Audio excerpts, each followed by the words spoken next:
To be honest, I wasn't really expecting to be actually making this video about one-shotting Caides 13 because it's pretty much been a meme for my channel for a couple months. Maybe not on the YouTube, but like in the Discords I'm in, especially like the guild, just the Epic 7 Discords. People have been just requesting for one-shot Caides 13, even though the sets haven't really been the strongest, in that it's really hard to actually one-shot them. So it's pretty much been a meme, and at one point I actually did try to one-shot C13. I think the team was Leo, Furious, Sermia, and then like +1, I think. I forget who the fourth unit was. It didn't really work, so I pretty much gave up on it. That was until a couple weeks ago. One of the main people who've been trying to make me make this one-shot Caides 13, my guild leader, and right now a Legend RTA, Pablo, or I guess like is IGN Pablo-san, sent me this link of the Epic 7 World Cup like champion, the one with the default name of him kind of like doing a one-shot C13 with Elfelt, Sirmia, Shuri, and Cigarette. The link I will actually put in the description of the video, because this is pretty much what like started the idea. And so basically when I saw that, I thought, you know, this actually works. Like this now gives me inspiration to actually do this. Pretty much thinking, all right, let's actually try and make this thing. And after a couple hours of just like moving around gear during free unequip, I finally actually did get a team to work. Now my gear isn't as good, of course, as the winner of the Epic 7 World Cup. My gear is nowhere near that. For example, like his Sirmia and his Elfelt both have immunity to like kind of like eliminate RNG. Mine do not. Definitely like could lose a couple runs when I shouldn't, like I really don't have to. But yeah, this is Caides one shot with the guides and stats. Alright, before I begin to actually get to the actual team and the stats, I'm just going to ask you to hit that subscribe button and like button if you actually do enjoy. I know I haven't posted in a while, but now that it's summer, hopefully I can increase the amount of videos I make. I am nearing the 1-year anniversary of this channel. Should be in a couple weeks by now. Make sure to hit that subscribe. I have 13,000 views on my A13 one shot and only 161 subscribers. The ratio doesn't really work out there. Hopefully you do enjoy the video. Disclaimer, to be honest, I wouldn't really like farm Caides, even though I think it's like getting a buff. But really I'm just gonna do this because it's been a meme and people wanted me to do it, and I gotta get a pen set for my Rylet at some point. So yeah, enjoy the video.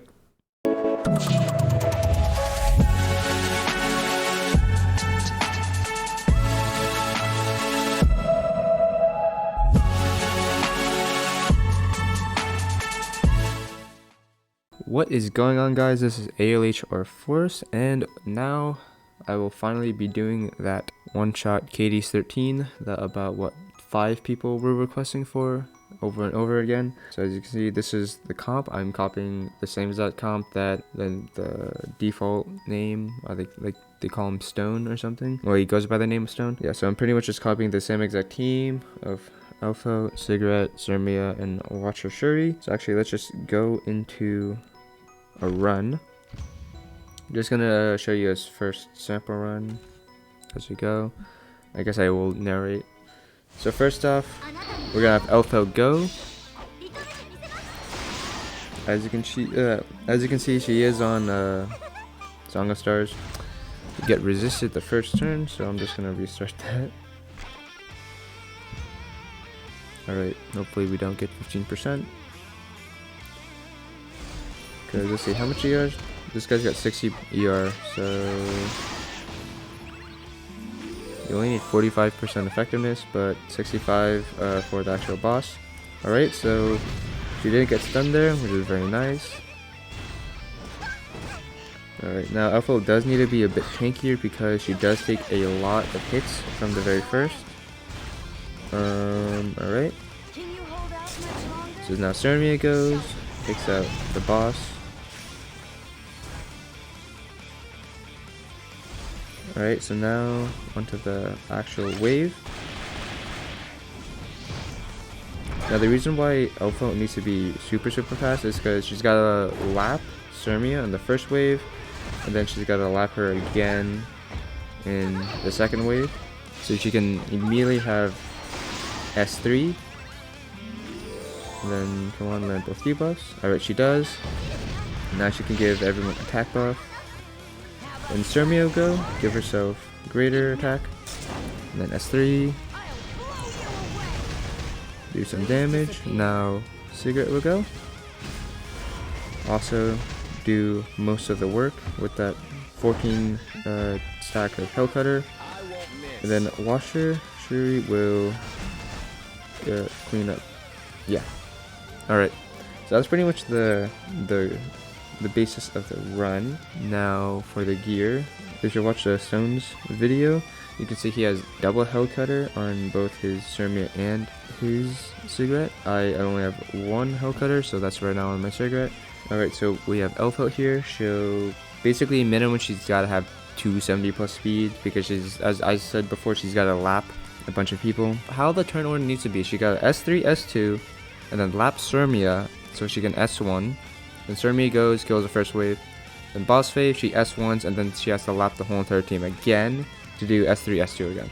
So basically minimum 270 speed, preferably on immunity because she can get stunned if she like S3s, and then there's a 30% chance to stun Elfel in that first wave. And if she doesn't get S2, the run doesn't really work as fast as it does, but I can succeed. 65% effectiveness minimum as usual, and then as much tankiness really as you can. It then has to be on Song of Stars. And next we are going to go to Xrd. I'd have her on Rage Set if you can.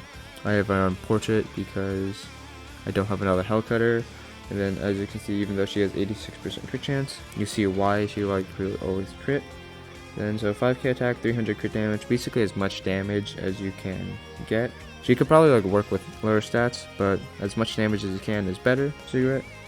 Basically the main DPS in this, with that Hellcutter, she'll do the most damage. Also on Rage, just as much damage as you can. I can actually get more damage on her. Yeah, 100 more attack, 3 more crit damage, I guess. So I'll do that actually. So even more attack, even more crit damage, so even more to deal even more damage. Basically just stack as much damage as you can. She's gonna have more crit than she's ever going to need to because of the Hellcutter. Plus 30 Hellcutter preferably because more stacks of that attack. And then finally, Watcher Shuri. As you can see, I have Midnight Bloom because I don't have another Hellcutter. Preferably, I would want him on Rage Set just to do more damage, but I just have him on Spare Gear right now. And then I also just have him on plus 10 speed just to like lap, I guess, like the first boss. Yeah, so that's pretty much the gear. In terms of Awakening, actually, like other than, so Watcher Shuri's 10 speed,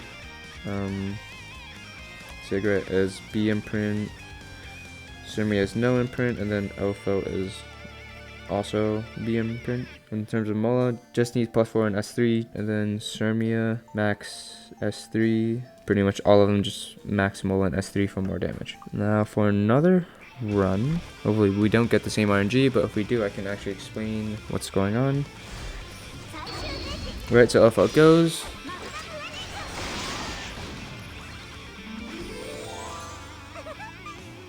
She gets resisted. No, I don't want to waste your guys' time. I'm just gonna immediately restart. Preferably, you would want her to land both debuffs on the first wave, but it's fine, I guess. Like this team can work without just like perfect stuff, but it's fine. As long as she like defense breaks, it's fine because she has more chances of a target. But alright, well there's her target. And then I also use Watcher Shuri speed imprint just so Xrd can at least get a turn instead of the first wave boss just like lapping her. And then like cleansing the debuffs. Alright, so cool. That's fine for dual attacks. So Xrd is just sitting in the back, just stacking up Hellcutters. Alright, so yeah, Elfo goes. Hopefully lands the defense break. Alright, we do. And so yeah, this one should work. Keep watching, everyone. Enough. Yeah, I can see this is where Hell Cutter would be very nice for Cermia, because then I can put like Daydream Joker or yeah, probably just Daydream Joker on my Watcher, or like something else to like increase the damage that he would do. Alright, so yeah, now Xrd dealt 13k I think, or like maybe 6k more, so yeah, way more damage than before, and another successful run. Cutter on Cermia would be much better, and then also just immunity on both of them. I could do immunity on Elfo, but then she loses way too much tankiness. To be honest, I'm not really sure about Cermia. That's pretty much it for C13. If you have any like questions or anything about this team, just leave them in the comments and I will respond to them when I get to them. If you enjoyed the video, make sure to leave a like, and then also subscribe to the channel if you haven't. I know like what 99% of my viewers aren't subscribed because of my A13 videos. I'm just gonna say it again, I wouldn't really focus on Caides 13 because like I have to move a lot of gear around, and like a lot of gear specifics, especially like Elfo, it's a limited character, and then I would just like focus mostly on like Wyvern and Banshee, because like Banshee is like probably the easiest one to get into one-shotting, and then Wyvern you don't really need to one-shot. Main reason why like Caides you should one-shot is because it's way longer doing anything else other than one-shotting. It's like same problem as Banshee, where like if you can't one-shot, there's probably no point in really doing it because it takes way too long. Hopefully you did enjoy the video, and then hopefully the guide will help. Hope you have a great day, and I will see you in the next video. See ya.